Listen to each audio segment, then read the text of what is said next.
సభకు జైవీరులు, సభాధ్యక్షులు పెరుమల్ల ఆనంద్ గారు, ఆనంద్ సార్, ఈ పుస్తకాన్ని ఆవిష్కరించినటువంటి ముఖ్య అతిథి ఆవిష్కర్త గురుతుల్యులు డాక్టర్ నాలేశ్వరం శంకరం సారు, విశిష్ట అతిథులుగా ఉన్న ఇష్టమైన కవి అన్న డాక్టర్ ఏనుగు నరసింహారెడ్డి సారు, డాక్టర్ నామోజు బాలాచారి గారు,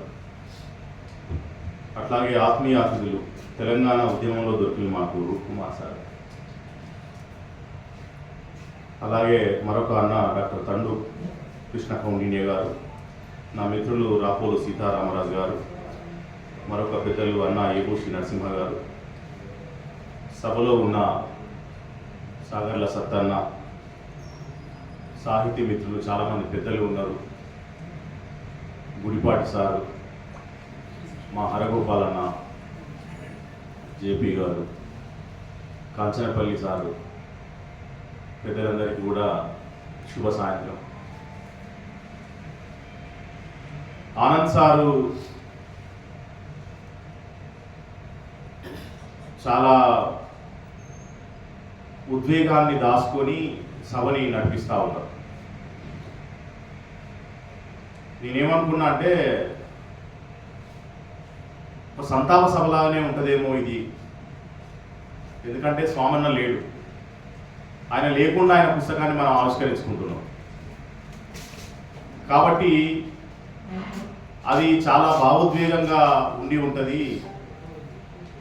నాకు ఒక భయం ఉండే, నేను ఏడ్చేస్తానేమో అని.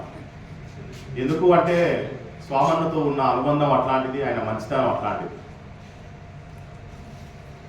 కలిస్తే ప్రేమతో అల్లుకుపోయేవాడు, ఎక్కడ కనబడ్డా సరే చాలా ప్రేమగా ఆత్మీయంగా వచ్చి అన్నా బాగున్నారా, అన్నా బాగున్నారా, ప్రతి ఒక్కరిని నోరారా మాట్లాడేవాడు.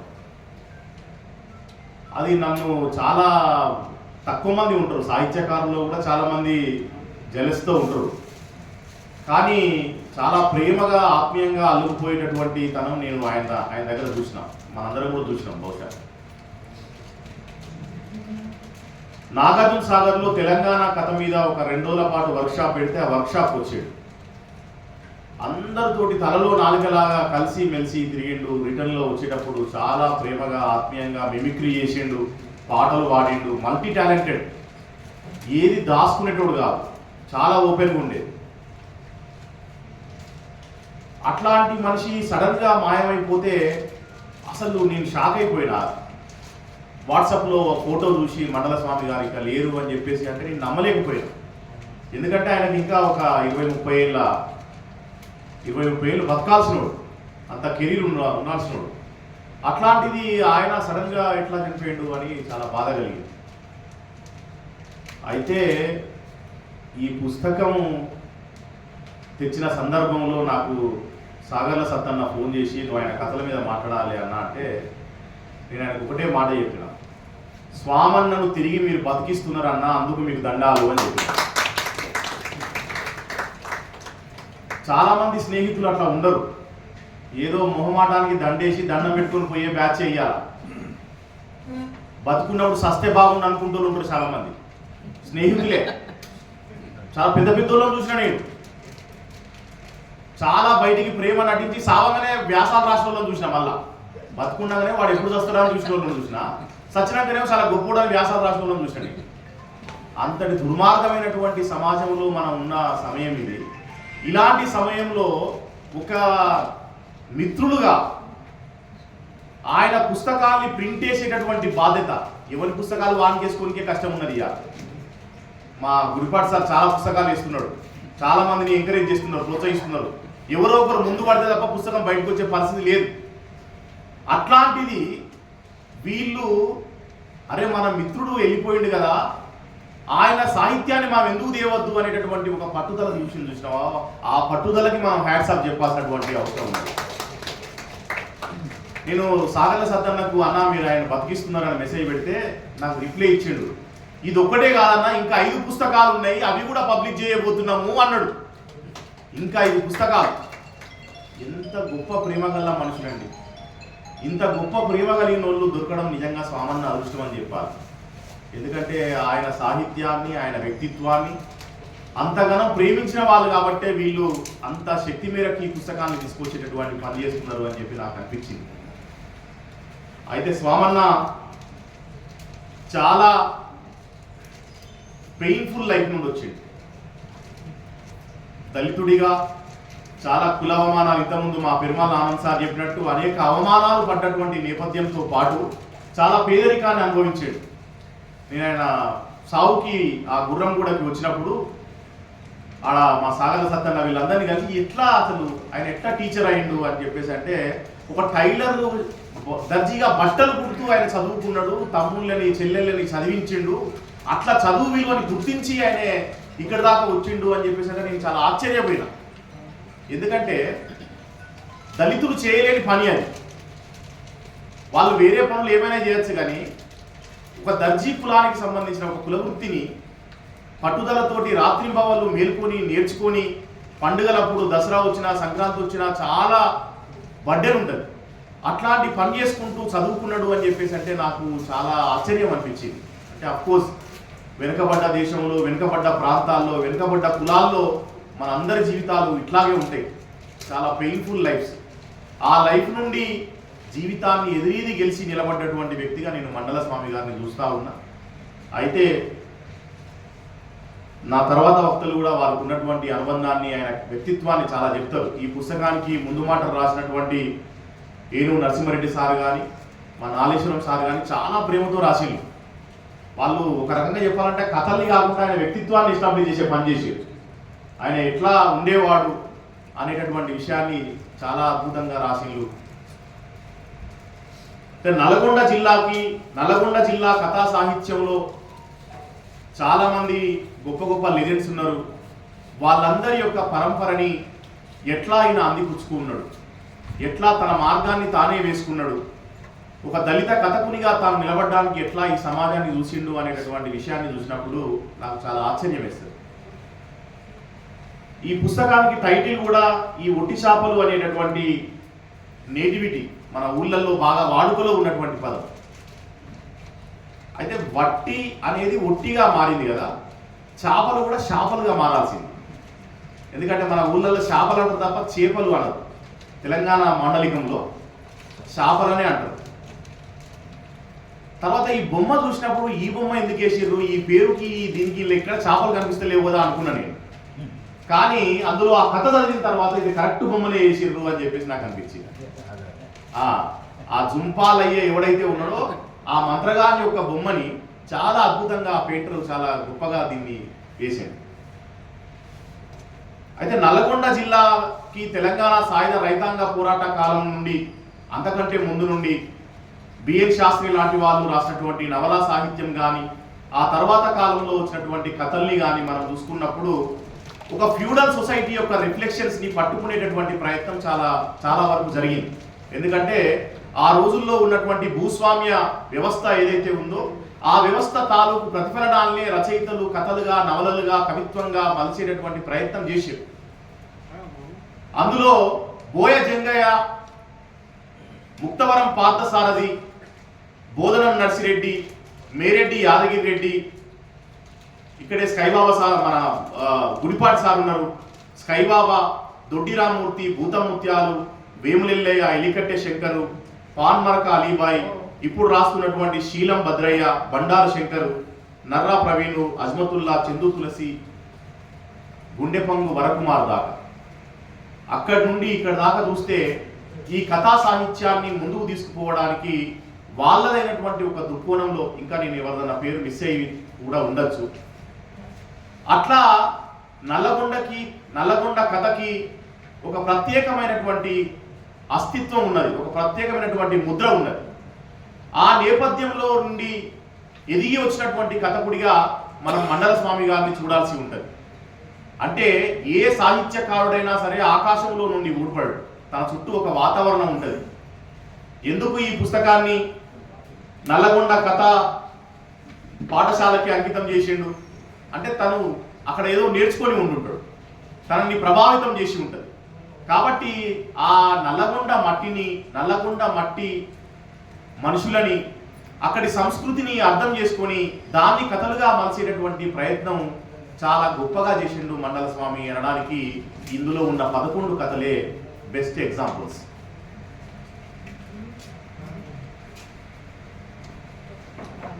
తాను ఒక దళిత రచయితగా కులం సంబంధించినటువంటి ఆధునిక కాలంలో కూడా కులం ఎట్లాంటి పాత్ర పోషిస్తా ఉన్నది, ఎట్లా గాయపరుస్తా ఉన్నది. చాలా మంది ఏమనుకుంటారంటే ఈ రోజులలో కులం ఎక్కడిది, కులం పోయింది కదా, అందరం కలిసిమెలిసే ఉంటున్నాం కదా, అందరం వాట్సాప్లు గ్రూపులు పెట్టుకుంటున్నాం కదా, ఇంకెక్కడి కులము అని చెప్పేసి చాలా మంది మాట్లాడుతుంటారు.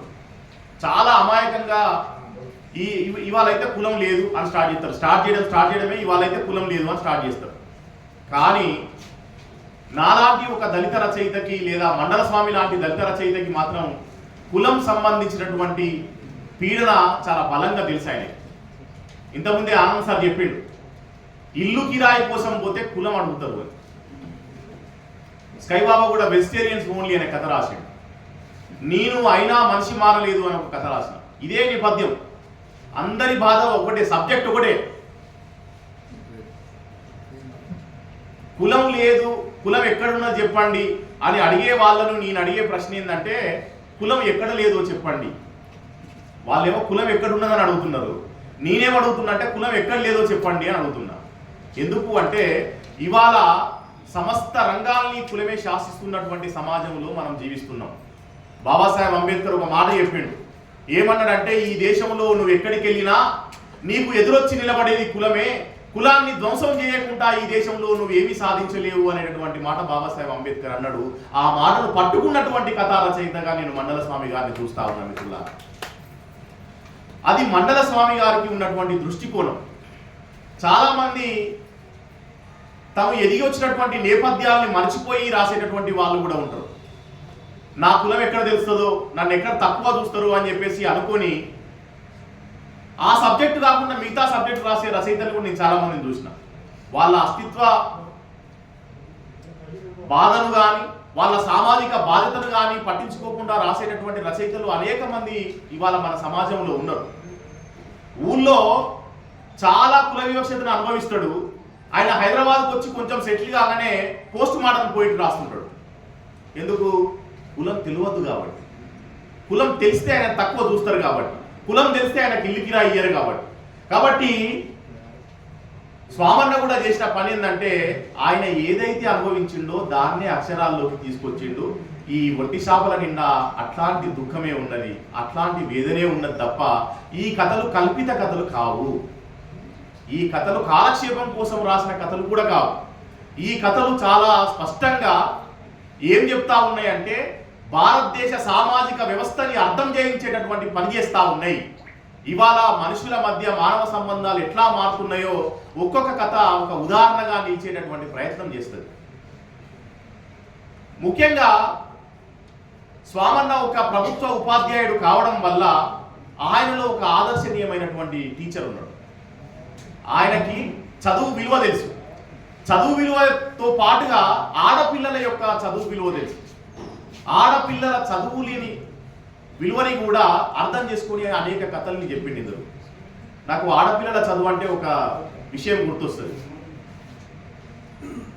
ప్రపంచ ప్రఖ్యాత షార్ట్ ఫిల్మ్ కాంపిటీషన్లో 1 minute డ్యూరేషన్ కాంపిటీషన్ జరిగినప్పుడు ఒక షార్ట్ ఫిలింకి ఉత్తమ అవార్డు వచ్చింది. అందులో ఆ డైరెక్టర్ ఏం చెప్పిండంటే, ఒక గుడిసె ముందట ఒక చిన్న పసిపిల్ల ఆడుకుంటా ఉన్నది. 7-8 సంవత్సరాల వయసున్న అమ్మాయి స్కిప్పింగ్ ఆడుతున్నది. లోపటి నుండి ఒక పసిపాప ఏడుపు వినబడుతుంది. ఈమె స్కిప్పింగ్ తాడు అక్కడ వేసి లోపలికి వెళ్ళి ఆ పసిపాపను ఊరుకుని చూస్తుంది. ఆ ఏడుపు ఆగిపోద్ది. మనకు ఆ పాపను చూపించారు, ఇంట్లో ఉన్న పాపని. మళ్ళీ బయటకు వచ్చి స్కిప్పింగ్ ఆడుతుంటుంది. మళ్ళీ ఏడుపు వినబడితే స్కిప్పింగ్ ఇక్కడేసి మళ్ళీ అక్కడికి పోతుంది. మళ్ళీ వచ్చి ఆడుకుంటుంది, మళ్ళీ ఏడుపు వినబడుతుంది. అట్లా 3-4 సార్లు అయినాక వాడు లాస్ట్కి వేసిన కొటేషన్ ఏంటంటే, ఇట్లా ప్రపంచవ్యాప్తంగా తమ్మున్నో చెల్లెనో ఆడిపించడానికి సంవత్సరానికి 15 లక్షల మంది అమ్మాయిలు చదువు మానేస్తున్నారు అని విషయం. 15 లక్షల మంది అమ్మాయిలు చదువు మానేస్తున్నారు ప్రపంచవ్యాప్తంగా. అట్లాంటి బ్యాక్వర్డ్నెస్, అట్లాంటి ఆడపిల్లల యొక్క దైన్యస్థితి తెలిసిన వాడుగా స్వామన్న ఈ కథల్లో ఆడపిల్లల చదువు ప్రాముఖ్యతని చాలా దిక్కులో చెప్పాడు. ఆయన బాల్య వివాహాలను వ్యతిరేకిస్తున్నాడు, ఆయన పిల్లల చదువు మాన్పించడానికి వ్యతిరేకిస్తున్నాడు, పిల్లలు స్వయంగా ఎదగాలనేటువంటి అంశం మీద ఇలా 2-3 కథలు చదువు చుట్టే రాయడం జరిగింది. అట్లా చదువు ఇంపార్టెన్స్ తెలిసినటువంటి వ్యక్తిగా, అంటే దక్షిణాఫ్రికా former president Nelson Mandela the most powerful weapon in the world is education అన్నాడు. కాబట్టి ఎడ్యుకేషన్ యొక్క విలువ తెలిసినటువంటి వాడిగా ఏ చదువు వల్ల అయితే తాను ఒక అంటరాని సమాజం నుండి ఎదిగి వచ్చి తలెత్తుకొని ఆత్మగౌరవంతో జీవించగలిగిండో మండల స్వామన్న అదే విషయాన్ని తన కథల్లో కూడా చెప్పేటటువంటి ప్రయత్నం చేశాడు. చదువు వల్లనే మన జీవితాలు మారుతాయి అనేటటువంటి అర్థం చేయించడానికి ఈ కథల్ని రాసినట్టుగా మనకు కనబడతా ఉంది. అట్లాగే మూఢనమ్మకాలతోటి నలిగిపోయేటటువంటి మనుషుల యొక్క దుస్థితిని కూడా, నిస్సహాయతని కూడా బయట పెట్టేటటువంటి పని చేశాడు. ఇవాళ మన సమాజంలో చాలా పెద్ద మొత్తంలో మూఢ నమ్మకాలతోటి, మూఢ విశ్వాసాలతోటి లేదా మత రాజకీయాలతోటి ఇవాళ పెహల్గాంలో జరిగిన దాడి గురించి చాలా పెద్ద ఎత్తున గొంతు దించుకొని మాట్లాడుతున్నాం. అది ఖండించాల్సిన విషయం. చాలా అమాయకుల ప్రాణాలు పోయినాయి అక్కడ. కానీ మరొక వైపు అదే మత కల్లోలాల్లో మరొక సందర్భంలో ప్రాణాలు పోతే మాత్రం మనం ఎవరూ నోళ్ళు మెదపం. అంటే మనుషుల్లో ఉండే ఈ ద్వంద్వ స్వభావం, ద్వంద్వ వైఖరి ఏదైతే ఉందో దాన్ని పట్టుకున్నటువంటి రచయితగా నాకు మండల స్వామి కనబడతా ఉన్నాడు. కాబట్టి ఆయన 11 కథల్లో ఏం చెప్పుకొచ్చినంటే ఈ విషయాల్ని ఆయన చెప్పేటటువంటి ప్రయత్నం చేసాడు. ఒక సామాజిక వాస్తవికతని దళిత అస్తిత్వ చైతన్యంతో అక్షరీకరించేటటువంటి ప్రయత్నం చేశాడు. అట్లాగే స్వామన్నకి ఒక బాధిత దృక్పథం ఉన్నది. చాలామంది రచయితలకు మార్క్సిస్టు దృక్పథం ఉంటుంది, అంబేద్కరిస్టు దృక్పథం ఉంటుంది, లేకుంటే కొందరు కళాత్మక దృష్టితో ఉంటారు. కేవలం కళగా మాత్రమే దాన్ని చూస్తారు తప్ప మరో రకంగా చూసేటటువంటి వాళ్ళు ఉండరు. టెర్రీ ఈగల్టన్ అనే ఒక విమర్శకుడు ఏమన్నాడంటే, ఏది శుద్ధ సాహిత్యంగా ఉండదు, దాని వెనకాల సామాజిక రాజకీయ కారణాలు ఉంటాయి, కాబట్టి ఏ సాహిత్యం కూడా శుద్ధ సాహిత్యం కాదు అనేటటువంటి ఒక సూత్రీకరణ ఆయన చేసిండు. అట్లాగే మండల స్వామన్న ఈ పుస్తకం నిండా చేసినటువంటి పని ఏంటంటే సామాజిక వాస్తవికతని అర్థం చేయించేటటువంటి పని ప్రతి కథలో సబ్జెక్టుగా తీసుకునే పని చేశాడు. బాధితుల యొక్క గలంగా వినిపించాడు. ఈయనకి ఎంత విశాలమైన దృక్పథం ఉందంటే దర్జీ కులం గురించి ఒక కథ చెప్పాడు, మాలల గురించి ఒక కథ చెప్పాడు, మాదిగల గురించి ఒక కథ చెప్పాడు. నా కథల మీద ఒక విమర్శ ఉన్నది. పస్నూర్ రవీందర్ దళిత కథలు, అవుట్ ఆఫ్ కవరేజ్ ఏరియా దళిత కథలు అన్నాడు కదా, అందులో మాలల గురించి ఏం రాసిండు అని అడిగినాను. నేను కేవలం మాదిగ కథలు మాత్రమే రాసిన. అంటే మనం మండల స్వామన్నలో ఆ లోపాన్ని చూపెట్టలేము. ఎందుకంటే ఆయనకు ఒక విశాలమైనటువంటి దృక్పథం ఉన్నది. పేదవాళ్ళు, ఏ కులంలో ఉన్న పేదవాళ్ళు అనేటటువంటి ఒక ఆలోచన ఉన్నది. కాబట్టి ఆయన కథల్లో దాన్ని చాలా బలంగా చెప్పేటటువంటి ప్రయత్నం చేసింది ఇక్కడ అనేది మనకు కనబడతాం.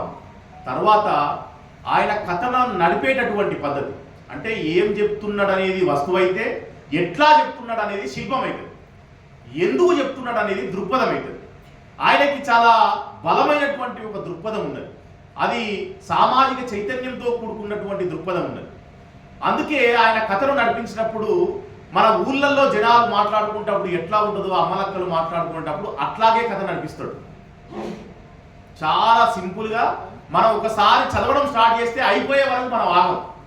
అట్లాంటి ఒక దృక్పథం మనకు ఆయన కథల్లో చాలా బలంగా కనబడుతుంది. అట్లాగే సజీవ భాషా సంవాదం అనేది ఆయన కథల నిండా పరుచుకొని ఉంది. అంటే తెలంగాణ మాండలికంలో నల్లగొండ మాండలికం, నల్గొండలో మాట్లాడేటటువంటి ప్రజల యొక్క భాష ఏ విధంగా అయితే ఉంటుందో ఆ భాషని ఆయన చాలా సజీవంగా పట్టుకునేటటువంటి ప్రయత్నం చేశాడు. అందుకే ఆ కథలు మన చేత చదివించేటటువంటి పని చేస్తాయి. ఆయన రాసినటువంటి కథల్లో ఈ నల్గొండలో ఎక్కువ మాట్లాడే మాట లెస్స. నువ్వు లెస్స చెప్తున్నావురా, నువ్వు లెస్స మాట్లాడుతున్నావురా అంటారు. మా వరంగల్ అడరు, మళ్ళీ కరీంనగర్ కూడా లెస్స అని ఎవరైనా అనగానే అంటే వీళ్ళు నల్గొండలు అనేది మాకు అర్థమైపోతుంది. సో ఆ మాటని ఈయన కథల్లో చాలా దిక్కులా ప్రయోగించాడు. తర్వాత ఒటారిస్తున్నాం అనే ఒక మాట కూడా ఉన్నది. ఆ ఒటారిస్తున్నాం అనే మాట కూడా చాలా దిక్కులా ఉండదు. తర్వాత దంచుడు బుక్కుడు, అంటే దంచింది దంచినట్టు బుక్కేటటువంటి పని చేస్తే ఇక ఏం మిగిలదు అని. అంటే ఆయనలో ఒక సెన్స్ ఆఫ్ హ్యూమర్ కూడా చాలా బలంగా ఉన్నది. చాలా వ్యంగ్యంతో చెరుకుతులు విసిరేటటువంటి తనం కూడా మనకు ఆయన కథల్లో ఉంటుంది. తర్వాత దరువీడ్చితెట్లా, దరువు ఇడిచితే ఎట్లా, అంటే ధైర్యం చెడిపోతే ఎట్లా అనేటటువంటి మాట కూడా ఉన్నది. అంటే తెలంగాణలో ఉన్నటువంటి ప్రజల జీవితాల్లో చావులు అనేటివి మమేకమై ఉంటాయి. అకాల మరణాలు చాలా ఎక్కువగా ఉంటాయి. ఈ అకాల మరణాల చుట్టూ చాలా విషాదం ఉంటుంది. కాబట్టి ఆయన కథల్లో ఆ రకమైనటువంటి ప్రయోగాలు కూడా చాలా దిక్కులు కనబడ్డాయి. వలవల బోరున ఏడుస్తా ఉన్నాడు సర్పంచ్ యాదగిరి అనే కథ ఉన్నది, కాలం మారిందనే కథలు. ఆయన పక్కనే వాళ్ళ చిన్న ఆయన ఉంటాడు, వచ్చి బిడ్డ నువ్వే ఏడిస్తే ఎట్లరా, దర్విడిస్తే ఎట్లా నువ్వు అని చెప్పేసి వాళ్ళ చిన్న ఆయన ఓదార్స్తుంటాడు. అంటే ఏడ్చేటోడు ఏడుస్తుంటే ఓదార్చేటోడు పక్కన ఉండి ఒకడు ఎప్పుడు ఓదార్చేటోడు ఉంటాడు. మా నాయన 2012లో చనిపోతే నన్ను ఓదార్చడానికి మా ఇంటి పక్కన ఉండే మామ వరుస ఒక పిల్లగాడు వచ్చి ఓదార్చున్నాడు. వాడు నాకంటే చాలా చిన్నోడు, కానీ వాడు ఎందులో సీనియర్ అంటే వాళ్ళ అయ్య మా అయ్య కంటే ముందు చచ్చిపోయాడు. మా అయ్య కంటే వాళ్ళ అయ్య ముందు చచ్చిపోయాడు మా తాత. కాబట్టి ఆడు వచ్చి మామ నువ్వు అల్లుడా నువ్వు బాగా ఏడవకు, బాధపడకు, ఏం చేస్తాం పోయేటోళ్ళు పోక తప్పుతుందని వాడి వయసుకు మించిన ఫిలాసఫీ చెప్తున్నాను నాకు. కాబట్టి తెలంగాణ నేలకి ఉండేటటువంటి ఒక స్వభావం, మనుషుల మధ్య ఉండేటటువంటి ఒక మానవీయమైనటువంటి సంబంధం, ఈ మానవీయమైనటువంటి సంబంధాన్ని పట్టుకున్నటువంటి రచయితగా మనకు మండల సామన్న ఈ కథల నిండా కనబడుతుంది. అట్లాగే సామన్న కథల్లో ఈ 11 కథల్లో చాలా చోట్ల సామెతల్ని చాలా విరివిగా ప్రయోగించాడు. చాలా సజీవమైనటువంటి సామెతలు, ఏదో కావాలని తెచ్చిపెట్టుకున్నటువంటి సామెతలు కూడా కాదు. ఆయా సందర్భాల్లో ఆయా పాత్రలు ఆయా విషయాల్ని చెప్పేటప్పుడు ఒక సామెత ద్వారా చెప్తేనే అది సరిగా కన్వే అవుతుంది అనేటటువంటి ఒక లోచూపు కూడా మనకు ఈ కథల్లో స్వామన్నకు ఉన్నది అనే విషయం మనకు అర్థమైంది. చెప్పంగా ఇననులను శరంగా చూస్తారట. వీడు తిండికి బంటు పనికి దొంగ, గడియ రికాం లేదు గవ్వ ఆందాన్ లేదు. ఈ గడియ రికాం లేదు గవ్వ ఆందాన్ లేదు అనే సామెతను నేను మా సెంట్రల్ యూనివర్సిటీలో చూసిన. ఆంధ్ర ప్రాంతం మిత్రులేమో ఇదే సామెతను ఇంకో రకంగా చెప్తారు. వాళ్ళు ఏమంటారు అంటే క్షణం తీరిక లేదు దమ్మిడి రాకం లేదు అన్నట్టు. ఒకటే సామెత కానీ ఒక్కో ప్రాంతంలో ఒక్కో రకంగా ఉన్నది. ఆంధ్రలో ఏమో దానికి క్షణం తీరిక లేదు దమ్మిడి రాకడం లేదు అన్నారు, దమ్మిడి ఆదాయం లేదు. ఇక్కడ తెలంగాణలో ఏమో గడియ రికాం లేదు గవ్వ ఆందాన్ లేదు అనేటటువంటి ఆ తెలంగాణ మాండలికపు సొగసు ఉన్నటువంటి సామెతల్ని కూడా స్వామన్న ఈ కథల్లో చాలా అరుదుగా చాలా సజీవంగా సహజంగా వాడేటటువంటి ప్రయత్నం చేశాడు. అయితే స్వామన్న కథల్లో ఉన్న ఒక గొప్పతనం ఏంటంటే నాకు అనిపించింది, ఒక తోటి కథా రచయితగా నేను ఆయన కథల్ని చదివినప్పుడు ఆయన ప్రతి కథలో చివరి వాక్యం అనేది ఒక మెరుపుతో కూడుకొని ఉన్నది. The last line is a punch. ఆయన ఏమంటాడంటే మీరు ఏ కథను తీసుకోండి, ఆ కథలో లాస్ట్ లైను బంగారు లోకం చూపే చదువు కోసం భాస్కర్ గాడు పట్నం నుండి పల్లెకు బయలుదేరిండు అంటాడు. బంగారు లోకాన్ని చూపుతారు ఆ చదువు. అట్లా ఏ కథ తీసుకున్నా సరే ఆ కథలో లాస్ట్ వాక్యం మాత్రం చాలా కాన్షియస్గా చాలా పోయిటిక్గా వేసేటటువంటి ప్రయత్నం చేశాడు. అక్కడి వాతావరణం అంతా బద్దలైన అగ్నిపర్వతాలు కరిగి మంచులోయలోకి జారుకున్నట్టుగా చల్లబడ్డది. అంటే ఒక కవి కనుక కథ రాస్తే ఎట్లా ఉంటుందంటే అందులో అక్కడక్కడ కవిత్వం వచ్చి ఎట్లా చేరుతుందో మనకు స్వామన్న కథల్ని చూసినప్పుడు అర్థమవుతుంది. అట్లాగే ఈయన ఒక ఆదర్శ టీచర్గా ఉన్నాడు అని నాకు ఎక్కడ అనిపించింది అంటే ఒక పాత్ర ఒక టీచర్ గురించి చెప్తూ గంగా టీచర్ అనే కథ ఉన్నది ఇందులో. ఆ టీచరు ఏమనుకుంటుందట మైండ్లో, గంగా టీచర్ హైదరాబాద్లో ఉంటున్నా తన ధ్యాసంతా చిన్నారి డాలితో పాటు స్కూల్ పిల్లల మీదనే ఉంచి వారే సర్వస్వం అని భావించి పిల్లలే రేపటి జాతి నిర్మాణానికి తరగని నిధులని ప్రగాఢంగా నమ్ముతుంది. బహుశా టీచర్ నమ్మిందో లేదో కానీ స్వామన్న నమ్ముంటాడు. ఇది స్వామన్న నమ్మకమే అనేది మనకు చాలా స్పష్టంగా అర్థమవుతుంది. కటిక పేదరికాన్ని అనుభవించేవి నిరుపేద పిల్లలకు నిరంతరం తోచిన సహాయం అందిస్తూ ఆడపిల్లల భద్రతకు వారి అవసరాలకు స్పందించే మానవతామూర్తిగా సేవలందిస్తూ వారి వారి జీవితాలలో చెరగని స్థానం సంపాదించి ప్రభుత్వ బడులకు పిల్లలు దూరం కాకూడదన్న దృఢ నిశ్చయంతో కృత సంకల్పంతో గంగా టీచర్ పనిచేస్తున్నది అని రాశాడు. గంగా టీచర్ కాదు పనిచేస్తున్నది, స్వామన్నే ఆయనే పనిచేస్తున్నాడు కాబట్టి అది రాయగలిగింది. అంటే ఒక ఉత్తమ ఉపాధ్యాయుడు మాత్రమే రాయగలడు ఈ వాక్యం. చాలామంది సభలో కూడా చాలామంది టీచర్లు ఉంటుంటారు, నన్ను మన్నించాలి. నేను టీచర్ల వ్యతిరేకం ఏం కాదు, కానీ చాలా మంది టీచర్లు రియల్ ఎస్టేట్ చేద్దామా, సైడ్ ఇన్కమ్ పెంచుకుందామా, వెస్టీజ్లో చేద్దామా, ఇంకో రకంగా చేద్దామా, చదువు తప్ప మిగతా అన్ని పనులు చేస్తున్నాడు ఆయన. చదువు చెప్పడం అనే పని తప్ప మిగతా అన్ని పనులు చేస్తున్న కాలమే. ఇట్లాంటి రోజులలో స్వామన్న లాంటి ఉపాధ్యాయులు చాలా అరుదు. అందుకే ఈయన ఇట్లాంటి గొప్ప కథలు రాయగలిగిండు, ఒక గొప్ప టీచర్ కావడం వల్ల మాత్రమే రాయగలిగిండు అనే విషయం నాకు చాలా స్పష్టంగా ఈ చదివినాక అర్థమైంది. తర్వాత ఓ హెన్రీ కథల్లో ఉండేటటువంటి ఒక శిల్పం, ఒక టెక్నిక్, కథ చివరలో ముగింపులో మాత్రమే కథని ఓపెన్ చేసేటటువంటి ఒక పద్ధతి ఉంది. బహుశా సంక్షేటి శ్రీనివాస్ సారు, గుడిపాటి సార్ ఇట్లాంటి వాళ్ళు కథల్ని రెగ్యులర్గా చూస్తున్నారు కాబట్టి మన దగ్గర కూడా చాలా మంది, ఎక్కువ మంది అట్లాంటి టెక్నిక్నే ఫాలో అవుతున్నారు. అందరూ కూడా ఆ రకమైనటువంటి పద్ధతినే, అంటే కథ చివరిలో ఒక రకమైనటువంటి క్లైమాక్స్లోనే అసలు విషయాన్ని చెప్పేటటువంటి పని చేస్తారు. స్వామన్న కథల్లో కూడా ఆ ఓ హెన్రీ టెక్నిక్ కనబడ్డది.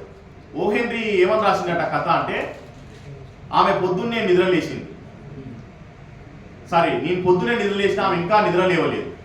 నేను ఆఫీస్ పోయే టైం అయింది, ఆమె ఇంకా నిద్రలేవలేదు. సరే ఈరోజు నేనే పాలు కాగబెడదామని చెప్పి అనుకున్నా, టిఫిన్ తయారు చేసిన. నేను ఆఫీస్కి వెళ్తూ ఆమెకు చెప్పిన, నీకోసం పాలు అక్కడ పెట్టినా, నీకోసం టిఫిన్ అక్కడ పెట్టినా, నువ్వు లేచి వాటిని తిను అని చెప్పి నేను ఆఫీస్కి వెళ్ళిపోయినా, ఆమె ఎవరో కాదు మా ఇంటి పిల్లి అని రాసింది. ది లాస్ట్ లైన్ చివరలో ఒక మెరుపు ఉండేటటువంటి కథ రాసేటటువంటి స్టైల్ ఓ హెన్రీ కథల్లో ఉంటుంది అనేది కథా విమర్శలో మేము చదువుకున్నాం. కాబట్టి ఈ స్వామన్న కథల్లో కూడా చివరికి వచ్చినాక అసలు కథ ఏం జరిగింది, ఎవడు దీనికి విలను, ఎవడు ఈ కథలో కథానాయకుడు, అసలు ఈయన ఏం చెప్పదలుచుకున్నాడు అనేటటువంటి విషయం లాస్ట్కి వచ్చినాకనే మనకు అర్థమవుతుంది తప్ప ముందు అర్థం కాదు. మనకు చాలాసార్లు సినిమాల్లో ఫస్ట్ సీన్లోనే క్లైమాక్స్ అర్థమవుతుంది. తండ్రి లేడు, తల్లి ఉన్నది, కొడుకు బాలకార్మికునిగా పెరుగుతున్నాడు, తల్లికి క్యాన్సర్ ఉన్నది, నువ్వు రేపు చచ్చిపోయేటప్పుడు చాలా గొప్ప ధనవంతుని కావాలి అని అన్నది. వాడు ఖచ్చితంగా ధనవంతుడు అవుతాడు. అది కేజీఎఫ్ సినిమా అవుతుంది. మనకు ఫస్టే అర్థమైపోద్ది, ఫస్ట్ సీన్లోనే అర్థమైపోద్ది సినిమా. కానీ మనకు స్వామన్న కథలు అర్థం కావాలి. స్వామన్న కథ చివరి దాకా చదివిన తర్వాతనే మనకి అర్థమవుతుంది. అంత బిగువుగా, అంత పట్టుతోటి కథ నడిపించేటటువంటి శైలి మనకు స్వామన్న కథల్లో చాలా బలంగా కనబడుతుంది. అంటే చేయి తిరిగినటువంటి తనం ఉన్నటువంటి రచయితలు మాత్రమే చేయగలరు. ఇవాళ చాలామంది కవుల కవిత్వాన్ని మొదటి వాక్యంలోనే చెప్పేయచ్చు. అది కవిత్వమా, వ్యాసం రాసి కవిత్వం అంటాడా అని. ఎప్పుడు మా గుడిపాటి సార్ అన్నాడు, ఈ కవిత్వం చదివి ధనుర్వాతం వచ్చేటట్టున్నది కానీ వార్తలో ఉన్నట్టు అన్నాడు సార్ పర్మిషన్ లేకుండా చెప్తున్నా నేను. అంటే చాలా మంది వ్యాసం రాసి కవిత్వం అని బుకాయించేటటువంటి పరిస్థితులు ఉంటాయి మనకి. కానీ స్వామన్నలో చాలా చిక్కడైనటువంటి కథా విలువలతోటి కథను నడిపించేటటువంటి తనము చాలా బలంగా ఉన్నది. అట్లా ఈ కథల్ని నేను అర్థం చేసుకున్నా అనే విషయాన్ని మీ దృష్టికి తీసుకొస్తా ఉన్నా. అయితే ప్రతి కథలో కూడా ఒక ధిక్కారం ఉన్నది, పరిస్థితుల మీద తిరగబడేటటువంటి తత్వం ఉన్నది. నల్గొండ జిల్లాలో తెలంగాణ సాయుధ రైతాంగ పోరాటం దగ్గర నుండి అక్కడ ఉన్నటువంటి ఎమ్మెల్యే స్థానాలలో ఏ కులం వాళ్ళు ఎక్కువ మంది ఉన్నారు, ఎందుకున్నారు అనే లోతుల్లోకి మనం పోతే అక్కడ భూస్వామ్య వ్యవస్థ ఎట్లుందో మనకు అర్థమైంది. కాబట్టి ఆ పరిస్థితులలో ఒక దళితుడు చదువుకొని టీచర్ అయ్యి కథలు రాస్తే ఖచ్చితంగా ఆ సంఘర్షణ, ఆ లైఫ్ వస్తుంది. ఇవాళ దొరలు పోవచ్చు కానీ దొరికం పోలేదు. దొర రూపాంతరం చెందిండు, దొర ఇంకో పాత్రలోకి వచ్చిండు. దొరనే ఇవాళ మన స్కూల్లో ఒక పెద్ద ఇంగ్లీష్ బడి పెడతాడు. సార్ అయిపోయింది, ఒక 2 నిమిషాల్లో కంక్లూడ్ చేస్తా. ఒక పెద్ద స్కూల్ పెడతాడు ఆయనే. దొరే ఇంకో బిజినెస్ పెడతాడు, దొరే ఇంకోటి చేస్తాడు. దొర ఎక్కడ ఉన్నట్టు మాట్లాడకపోవచ్చు. ఇవాళ కొత్త పద్ధతుల్లో తన దోపిడీ కొనసాగించేటటువంటి పద్ధతులు తెలంగాణలో ఉంటాయి. అవి వాటిని మనం పట్టుకున్నప్పుడు మాత్రమే మనకు విషయం అర్థమవుతుంది. కాబట్టి డైలెక్ట్స్ని పట్టుకున్నటువంటి మండల స్వామన్న ఒక అంబేద్కరిస్ట్ పర్స్పెక్టివ్ తోటి కథల్ని అర్థం చేసుకున్నాడు, సమాజాన్ని అర్థం చేసుకున్నాడు, దాన్నే కథలుగా మలిసేటటువంటి ఒక గొప్ప సాహసం చేసిండు అని మాత్రం నాకు చాలా అనిపించింది. అట్లా ఒక దళిత జీవిత సంఘర్షణని కథగా మలిస్తే ఎలా ఉంటుందో మనకి ఒట్టి చేపలు చదివినప్పుడు అనిపిస్తుంది. ఈ ఒట్టి చేపల కథల్లో ఏముందో నేను కథల్ని ప్రస్తావించలేదు, ఓన్లీ కథల వెనుక ఉన్నటువంటి కాన్సెప్ట్స్ని మీకు అర్థం చేయించేటటువంటి ప్రయత్నం చేసిన. కథల్ని ఎట్లా చూడాలి, ఈ ఒట్టి చేపల కథల్ని ఎట్లా చూడాలి, ఎట్లా అర్థం చేసుకోవాలి అనేటటువంటి కొన్ని భావనల్ని మాత్రమే మీతో పంచుకున్నా. మిగిలిన ఈ కథల్ని మీరు చదివినప్పుడు నేను చెప్పిన దానికంటే కూడా మీరు ఇంకా ఎక్కువ ఎగ్జైట్ అయ్యేటటువంటి అవకాశం ఉంది. సమాజాన్ని మనకు ఎక్కువ అర్థమయ్యేటటువంటి అవకాశం ఉంటుంది. చరిత్రకారుడు ఎప్పుడు సమాజాన్ని బాహ్య పరిస్థితుల నుండి అర్థం చేయిస్తే, ఒక సృజనకారుడు మాత్రమే సమాజం యొక్క అంతరాత్మని అర్థం చేయిస్తాడు అనేటటువంటి ఒక మాట ఉంది. అందుకు నిలువెత్తు నిదర్శనంగా ఉన్నటువంటి వ్యక్తి మనకు మండల స్వామన్న. అయితే చివరగా ఒక్క మాట ఏంటంటే, పుస్తకాలు వేసి స్వామన్న పేరుని బతికిస్తున్నందుకు ఈ మిత్ర బృందానికి మరొక్కసారి నేను చేతులెత్తి దండం పెడతా ఉన్నా. అట్లాగే ఆయన పేరు మీద ఒక అవార్డు స్థాపించి ప్రతి సంవత్సరం ఆయన బర్త్డే రోజు ఆయన పుస్తకాల్ని ఆవిష్కరించడం, ఆ అవార్డుని కూడా, ఎందుకంటే ఆయన గ్రామనామాల మీద పరిశోధన చేసాడు. ఒక పరిశోధకుడిగా, ఒక కవిగా, ఒక కథకుడిగా ఇన్ని పాత్రల్ని పోషించాడు. కాబట్టి సాహిత్యంలో ఆయన పేరును నిలబెట్టేటటువంటి ప్రయత్నం తప్పకుండా గట్టిగానే జరగాలి అని చెప్పేసి నేను కోరుకుంటా ఉన్నా. ఎందుకంటే మన సమాజంలోనే కొందరికి చాలా పెద్ద పేరు, పెద్ద అది ఉంటుంది. మా కాంచనపల్లి సార్ మొన్న రాసిండు బిరుదురాజు రామరాజు గురించి రాస్తూ, కొందరిని బాగా పట్టించుకుంటారు, కొందరిని అసలే పట్టించుకోని సమాజం. వాస్తవం అది. చాలా దారుణంగా వివక్ష కొనసాగుతూ ఉంటుంది. బిరుదురాజు రామరాజు గారు అంత గే సాహిత్యం మీద తన జీవితాన్ని డెడికేట్ చేసి అంత గొప్ప సేవ చేసినందుకు జానపద సాహిత్యానికి ఆయన పేరు మీద చాలా పెద్ద ఎత్తున ప్రభుత్వం చేయాల్సి ఉండే. వాస్తవానికి అది చేయలేదు. ఎక్కడో కొంత యూనివర్సిటీలు కొలాబరేషన్తో చేసినాయి. కాబట్టి పెద్ద పెద్ద గొప్ప గొప్ప పేరులోనే పట్టించుకొని లోకంలో మండల సామాన్లను పట్టించుకున్నందుకు మీ అందరికీ మరొకసారి పేరు పేరు నా జైవ్యం తెలియజేస్తూ ముగిస్తా ఉన్నా. థ్యాంక్ యూ అన్న. Thank you.